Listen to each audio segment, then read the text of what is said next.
여러분 안녕하십니까? 종교에 대해서 살펴봅니다. 우리 저번 시간에 종교에 대해서 먼저 부분을 살펴보았습니다. 자, 인간의 그 본성, 유한하지만 영원 무궁한 것을 좀 추구하는 그런 인간의 본성에서부터 종교는 작게지는 거다. 그런 점에서 종교의 역할이 있다. 뭐 이런 얘기를 했고요. 자, 그래서 그 인간은 어딘가에 기대지 않으면 살아갈 수 없는 궁극적인 어떤 안정감이나 행복을 느낄 수 없는 그런 어떤 던져진 존재로서의 그 본성이 있고 모습이 있다는 거죠. 그래서 인간은 어딘가에 기대는데 종교가 그 대표적인 기댐의 대상이 되는 거다 이런 얘기를 했습니다. 자, 종교의 기원이나 특성 이런 얘기를 했고요. 종교의 기능 이런 얘기를 했고 오늘은 종교의 종류, 종교 행위, 종교의 어떤 부작용 이런 부분들을 살펴보겠습니다. 종교를 나누는 것도 여러 가지가 있겠습니다만 여기서는 그냥 간단하게 계시 종교, 자연 종교 이렇게 나누는 경우들이 있습니다. 자, 계시 종교하는 것은 그야말로 계시를 한다는 거죠. 그거는 절대자, 신이라고 하는 개념을 두고 그 신이나 절대자의 음성을 듣는 우리가 귀로 듣는 음성이 아니더라도 그 계시를 우리가 받아들이고 거기에 따라서 삶을 살아가고 내 삶의 어떤 지표를 거기에 둔다 하는 것이 계시 종교죠. 기독교나 이슬람교가 대표적인 경우다 이렇게 얘기할 수 있습니다. 자, 그런데 비해서 자연 종교의 대표적인 것은 불교인데요. 있는 그대로의 형상에 따라서 어떤 진리를 추구한다 이런 의미인 것 같습니다. 그래서 인간의 어떤 본성, 즉 나를 돌아보고 나 속으로 계속 여행을 하면서 참된 나를 찾고 거기에서 진정한 안정을 얻는 그런 어떤 그 방향성을 갖는 것이 불교죠. 자, 그래서 종교의 종류는 여러 가지로 나눌 수 있겠지만 그렇게 나누어 볼 수 있다 이렇게 얘기할 수 있습니다. 자, 우리가 종교 행위하는 것 이걸 생각을 해보면 이 종교 행위는 우리 일반적인 그 현세에서 살아가는 사람들의 그런 어떤 생각, 말, 행위 이것과는 조금 차원이 다른 것이다 이렇게 일단 얘기를 할 수 있습니다. 즉, 그 우리 일반적인 우리가 일상생활을 살아갈 때에는 그 인과관계나 이런 것들이 명확하게 보이죠. 그리고 그 내용이 뭔지를 분명하게 알고 우리는 행동을 하는 경우가 대부분입니다. 즉 여기 배가 고프니까 밥이 있으니까 밥을 먹는다. 내가 피곤하니까 잠을 잔다. 이제 뭐 그런 것들. 그 다음에 다른 사람 얘기를 듣는 건 직접 만나서 듣건 전화로 듣건 그 음성을 들어서 일정한 주파수에 따라서 내 귀를 울리게 하고 그것이 뇌로 전파되어서 이해를 하고 거기에 따라서 또 행동을 하고 하는 그런 어떤 그 인간의 현세에서의 행위 이것하고 종교 행위는 좀 다르다는 거죠. 즉 한마디로 얘기해서 종교 행위는 신비로운 부분이 많습니다. 예컨대 우리가 하느님의 소리를 듣는다.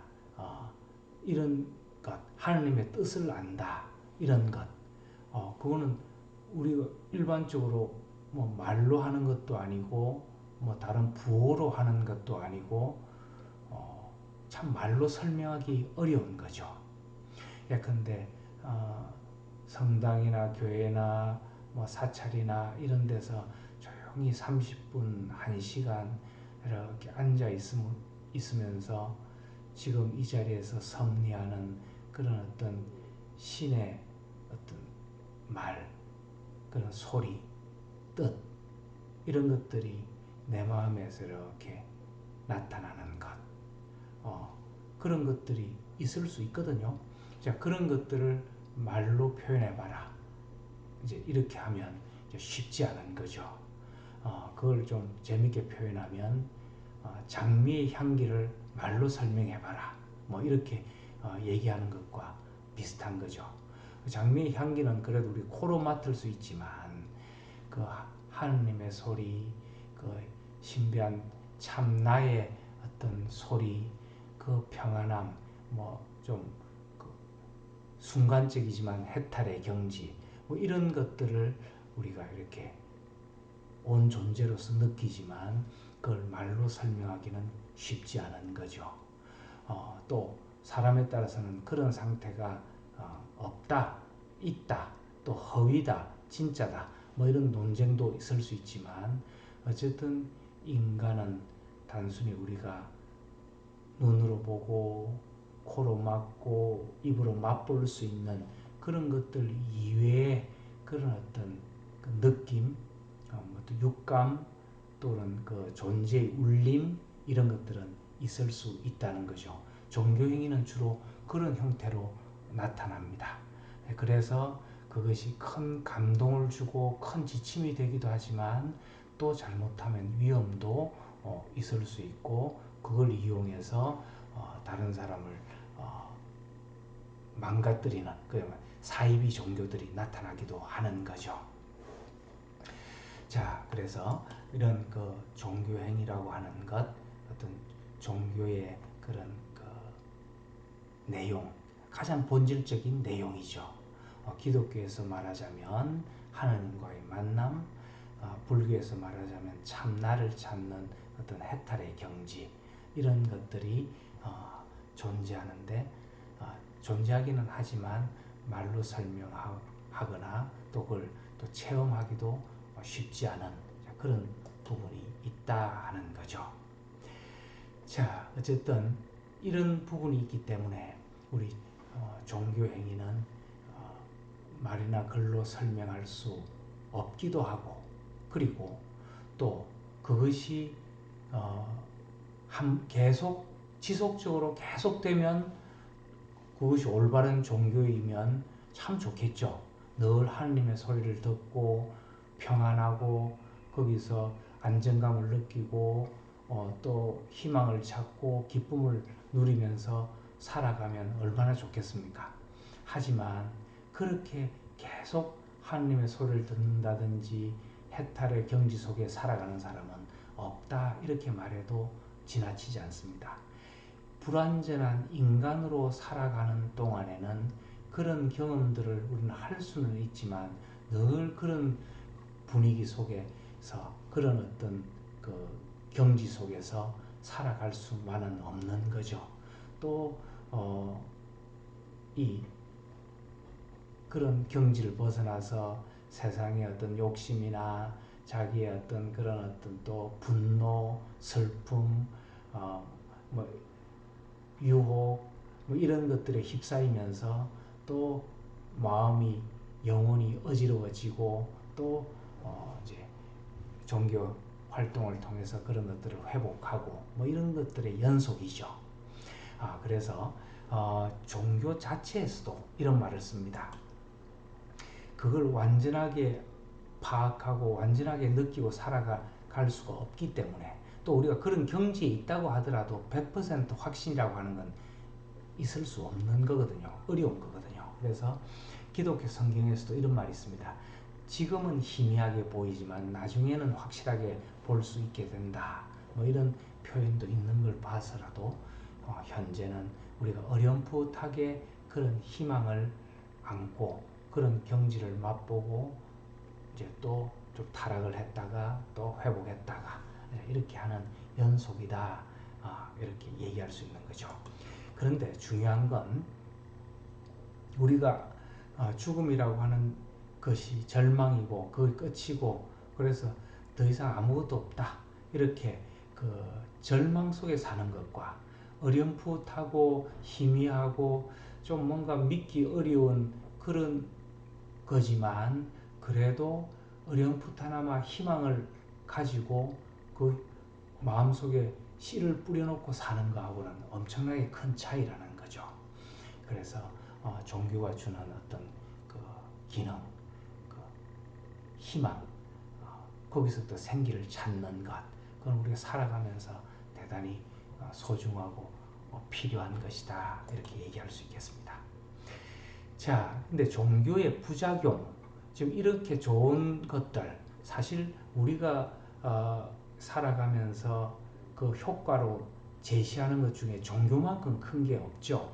뭐 다른 것들이야 뭐 좀 맛있는 거 주겠다, 또 즐거움을 주겠다, 또 박수 치고 이렇게 네 자신을 좀 인정해 주겠다, 뭐 이런 것도 좋은 즐거움이지만 그 정도에서 그치는 것이 아니고 종교에서 말하는 것은 완전하고 무한하고 영원한 것, 이런 것들을 얘기하기 때문에 그 효과도 엄청나게 크지만 또 거기에 따라서 거기에 부작용도 있는 거죠. 쉽게 해서 그런 어떤 종교의 신비로운 영역을 악용해서 자기의 사리사욕을 채우려는 사이비 종교들, 이런 종교들이 요즘 나타나서 많은 사람을 망가뜨리기도 하죠.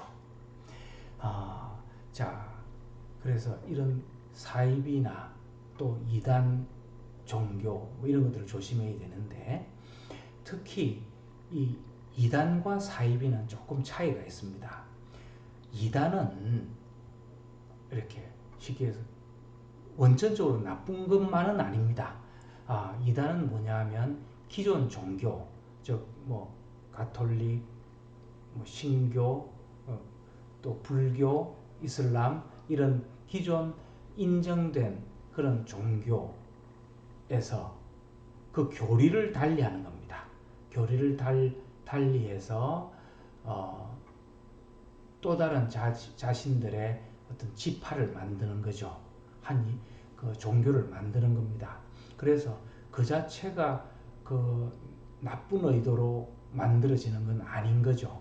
다만 교리가 다른 겁니다. 예컨대 정통 뭐 천주교나 기독교나 이런 데서는 예수를 하느님의 아들, 하느님이다 이렇게 얘기를 하는데, 이단에서는 아니다, 예수는 그냥 인간으로 태어났는데 그 인간이 훌륭해서 계속 하느님을 추구하다 보니까 하느님의 경지까지 오른 거다, 예를 들어서 이렇게 말하는 그런 이단, 그 다른 어떤 교리를 말하는 종교 집단이 있으면 그런 정통 종교에서 볼 때는 인정하지 않는 거죠. 그야말로 이단, 다를 이자 이렇게 쓰는 거죠. 다른 그 교리를 갖는 사람으로 인정하지 않겠다, 그렇게 해서는 안 된다, 이렇게 얘기를 하는 거니까 이단의 입장에서 보면 우리 교리가 옳다 이렇게 주장을 하니까 다른 사람을 해치기 위한 건 아닙니다. 그냥 그 교리 자체가 좀 다른 거죠. 그런데 비해서 사이비 종교는, 사이비라는 게 뭐죠? 유사하게 보이지만 아닐 비자, 아니라는 거죠. 그러니까 이거는 종교의 형태를 띠고 접근하지만 사실은 뭐죠? 사기치고 다른 사람 몸과 마음을 망가뜨리고 재산을 뺏는, 그야말로 처음부터 나쁜 의도로 만들어진 그런 어떤 종교 유사 집단인 거죠.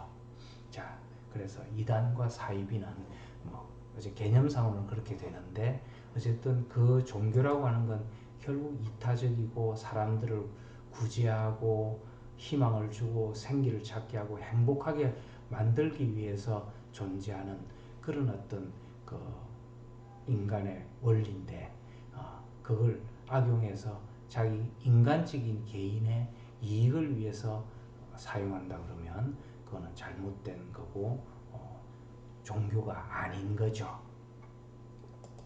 또 우리가 종교의 부작용 중에 하나는 이 종교 그 건물, 또 종교 활동, 거기에만 그 종교 생활이 있고 밖에 나와서 사회 생활은 종교 생활이 아니다, 이렇게 이원화해서 이분해서 생각하는 것도 위험합니다. 그러니까 나는 교회 또 절에 이렇게 오래 있는 것이 독실한 거고 집에 와서 뭐 활동하거나 직장 가서 활동하거나 하는 거는 이거는 종교 생활에 위배되는 거다. 그렇게 생각을 하니까 어떻게 되죠? 종교 집단에 오래 있고 집에 와서는 애들 밥도 잘 안 주는 경우도 있고 또 직장에 가서는 일도 건성으로 하고 이렇게 되는 그 잘못된 어떤 부작용이 나타날 수도 있는 거죠. 기독교식으로 얘기하면 하느님은 이 세상 어디에도 다 계시는 거고 또 부조리나 모순도 바라보고 계시는 거죠. 그러면서 당장 섭리해서 그런 것들을 막 처결하지 않을 뿐이지 바라보고 이 온 세상이 다 있는 거기 때문에 온 세상이 다 종교 활동을 하는 거다 이렇게 보는 것이 사실은 맞는 거죠. 자, 그런 부작용이 있을 수 있고, 자, 이 오도된 열심, 우리가 보통 독실하다, 종교인으로서 독실하다 이렇게 얘기하는 것 중에서 좀 비뚤어진 경우도 없잖아 있습니다. 자, 그런 것들을 생각을 해보면 종교를 믿게 된 30년 믿었다, 40년 믿었다 그러면 더 독실해지냐? 그런 건 아닌 거죠. 어제 교회에 처음 나오더라도 순수한 마음으로 진정으로 기도를 하고 하느님의 뜻을 파악하고 그런 어떤 소리를 마음으로 듣고 또 사찰에 가서 성성한 기운을 느끼고 부처님의 자비를 깨닫고 하면 그것이 더 독실할 수 있는 거죠. 그러니까 오래되고 어떤 그런 직책을 가지고 또 아까 얘기한 많은 시간을 할애하면 독실하다 이렇게 판단하고 오만을 부리는 경우가 있는데 그거하고 신앙이 돈독한 거하고는 다른 거죠. 그 다음에 기도의 외양을 띠고 있지만 진정한 기도가 아닌 경우도 많습니다. 진정한 기도는 어쨌든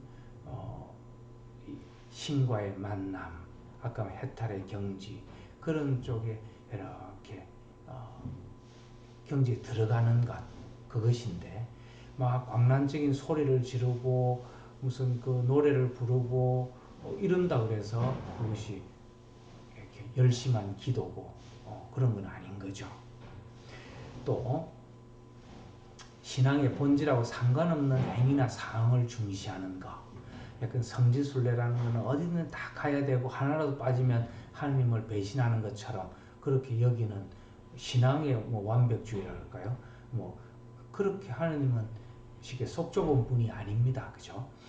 그러니까 내가 할 수 있는 만큼 내가 기도하고 또 어쨌든 마음을 모아서 그쪽으로 향하면 이렇게 우리 인간이 되는 거지. 모든 걸 객관적으로 완벽하게 해야 된다.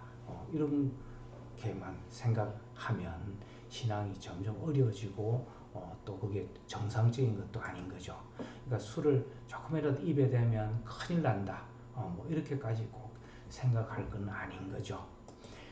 또 교만한 인간적인 어떤 교만함 이런 것들로 자신이 편한 대로 하느님의 상을 만들고 부처님의 상을 만들고 교리를 자기 마음대로 해석하는 경우들도 있는 거죠. 자, 신앙은 종교는 말이죠. 가장 그 어떤 그 핵심 또 저 사람이 정말 신앙인으로서 참 훌륭하냐 아니냐 여러 가지 판단 기준이 있지만 제 생각에는 그 중에 대표적인 한 가지는 그 종교 생활을 하는 사람이 얼마나 겸손하냐 이게 중요한 척도일 것 같습니다. 그러니까 하느님을 만나고 부처님의 자비를 경험하고 그렇게 되면서 자기가 오만해지고 자기가 막 드러나는 것 이걸 좀 양립하기 어려울 거 아니겠어요, 그죠? 하느님이 주신 이 세상이 너무 감사하고 오늘도 참 이 세상 속에 살아갈 수 있는 것에 감사하고 그죠? 저 하늘과 태양과 구름과 이런 자연과 사람 속에서 내가 오늘 또 하루 생명을 유지하는 걸 정말 감사하고 생각하는 사람이 자기의 교만을 부리고 다른 사람을 짓누르려고 하고 자기의 뜻을 막 관철하려고 하고 뭐 그렇게 하겠습니까? 그죠? 그런 거 보면 자기의 어떤 오만이나 교만이 나타나서 교리를 막 강요하려고 하는 경우는 자기의 자신을 돌아보고 자신의 어떤 믿음을 한번 체크해 볼 필요가 있는 거죠. 자, 어쨌든 신앙의 본질은 기독교에서는 하느님을 만나는 것. 지금 이 자리에서 내가 지금 얘기하고 있지만 이 얘기를 듣고 있고 지금 이 자리에 섭리하고 있고 바라보고 있는 그런 하느님을 만나서 내가 교류하는 것. 불교에서는 참나를 찾아가는 어떤 나를 돌아보는 길. 그래서 그 부처님의 어떤 자비의 세계로 해탈의 경지로 조금씩 더 들어가는 것. 뭐 그런 것들이 신앙의 본질이 아닐까 이런 생각을 합니다. 그래서 그런 것들 외에 부수적인 걸 너무 강조하거나 그것에 신앙의 어떤 그 본질이 있다고 너무 강조하고 다른 사람을 강요하는 건 합당한 종교 생활이 아니다 이런 생각이 듭니다. 또 어떤 경우는 하나님은 막 벌하고 꾸중하고 뭐 이런 걸로 생각하는 경우도 있는데 자기가 어릴 때 아버지가 그런 엄한 경우에 이런 경우들이 나타날 수도 있다고 합니다. 근데 하나님은 우리가 좀 잘못해도 괜찮다 일어나라 지금부터 할 수 있다 이렇게 손잡아주고 좀 자비롭고 우리를 이렇게 세워주는 분. 또 우리가 영 잘못했을 때 무조건 잘했다 그러지는 않겠죠. 그럴 때는 하나님 보이지 않을 수도 있고 부처님이 만나지 못할 수도 있지만 그렇지 않고 어쨌든 내가 마음을 모아서 잘해보려고 할 때는 괜찮다. 이렇게 손잡아주는 분. 이렇게 이해하는 것이 옳지 않을까 이런 생각이 듭니다. 자, 아까 얘기를 했지만 요즘 특히 사이비 종교들이 나타나서 사람들이 거기 빠져서 자기 인생을 망가뜨리는 경우가 많아서 잠시 높아심으로 얘기를 하자면 이 현대 또 뭐 현대가 아니더라도 예전부터라도 사람이 살아간다라고 하는 것은 불안하거든요. 인간은 자기가 어떤 우주의 원리를 알고 지배하는 존재가 아니고 주어지는 생명력으로 살아가는 존재이기 때문에 좀 불안하고 미심쩍고 또 좀 회의를 느끼고 허무해하고 하는 게 어떻게 보면 당연한 겁니다. 그래서 그런 것들을 어떻게 하면 해소할 수 있을까 우리는 돌아보고 방황하고 갈등하고 그걸 해결을 위해서 노력하는 건 대단히 중요하지만 어쨌든 인간이라고 하는 것은 그런 심리를 우리는 안고 살아간다고 하는 것은 인정을 해야 되는 거죠. 어쨌든 이런 불안 심리를 이용해서 자기가 모든 걸 다 해결해 줄 듯이 나타나서 현혹하는 것이 이제 사이비 종교들의 특징입니다. 그러니까 그런 사람들이 처음 와서 뭐 돈 내놔라 뭐 이렇게 하면 우리가 속지 않죠. 근데 그게 아니고 취업 때문에 얼마나 힘드냐 또 가정생활이 얼마나 힘드냐 불안하지 않냐 뭐 이렇게 가문이슬로 속여서 데리고 와서는 그야말로 돈을 뺏고 그 사람의 몸과 마음을 망가뜨리는 그런 경우들이 허다하다는 거죠. 자, 그래서 그거는 결국 어떻게 알 수 있냐 하면 그 얘기를 하는 그런 어떤 사람들, 좀 나쁘게 얘기하면 사기꾼들, 폭행범들, 뭐 이런 사람들은 결국 그거는 그 사람 자신을 위해서 하는 겁니다. 다른 사람을 위할 듯이 말은 하지만 사실은 나중에는 돈 뺏고 그 다른 사람 노동력 착취하고 이용해 먹고 하는 그런 거기 때문에 그런 것인지 정말 그 사람을 위해서 작용하는 종교인지 그걸 잘 구분해서 볼 필요가 있는 거죠. 그 다음에 이제 그 접근하는 태도나 그죠? 또 그냥 이렇게 일반적인 교회를 가는 것이 아니고 어느 특정 장소에 와서 특정 교육을 받아서 그 외부 사람들에게 알리지 말고 나와 둘만 아는 걸로 하자든지 뭐 이런 좀 그 이상한 얘기가 나오면 빨리 캐치를 하는 게 중요하겠죠. 그래서 우리 사회에서는 기존 종교들이 좀 부족함은 있지만 그래도 정통 종교들이 있으니까 가능하면 정통 종교에 좀 입각해서 종교 활동을 하는 것이 위험성은 적겠죠. 어쨌든 이런 사이비 종교 집단이 나타난다는 것은 우리 개인의 불안 심리, 또 사회의 모순, 국가의 어떤 모순 뭐 이런 것도 있지만 기존 종교의 부족함도 거기에 한 이유가 되는 건 분명합니다. 기존 종교도 그 종교 지도자들의 타락, 또 매너리즘에 빠진 그런 어떤 종교 생활, 종교 태도, 그 다음에 기존 교인들의 텃세, 뭐 이런 것들이 작용을 해서 좀 다른 종교를 찾다 보면 잘못하면 위험에 빠질 수 있다는 거죠. 특히 성령이라는 말을 많이 씁니다. 그러니까 성령이라고 하는 건 아까 얘기한 대로 하나님을 만나서 지금 내가 당장 어떤 그런 효과를 보고 참 편안하고 생기 있고 희망을 갖고 이런 것들이거든요. 그러다 보니까 기존 종교들은 매너리즘에 빠져서 그런 것들을 당장 느끼기 어려운데 그런 걸 채워주겠다고 이제 나타나니까 우리가 빠지는 거거든요. 그래서 그런 그 내용을 잘 알고 기존 종교들도 여기에 대해서 일신우일신에서 새로운 어떤 정신으로 종교 생활을 하는 것도 중요하고 또 그런 종교 생활을 하는 사람이 옆 분위기는 그렇지 않다 하더라도 자신만이라도 그런 하나님을 생생하게 만나는 것, 부처님을 생생하게 만나는 것, 그런 어떤 해탈의 경지로 가고자 하는 그런 어떤 순수하고 열심한 마음을 갖는 것, 그런 것들이 중요하겠죠. 자, 그런 종교의 좋은 측면을 잘 살려서 우리 삶을 잘 영위했으면 좋겠습니다.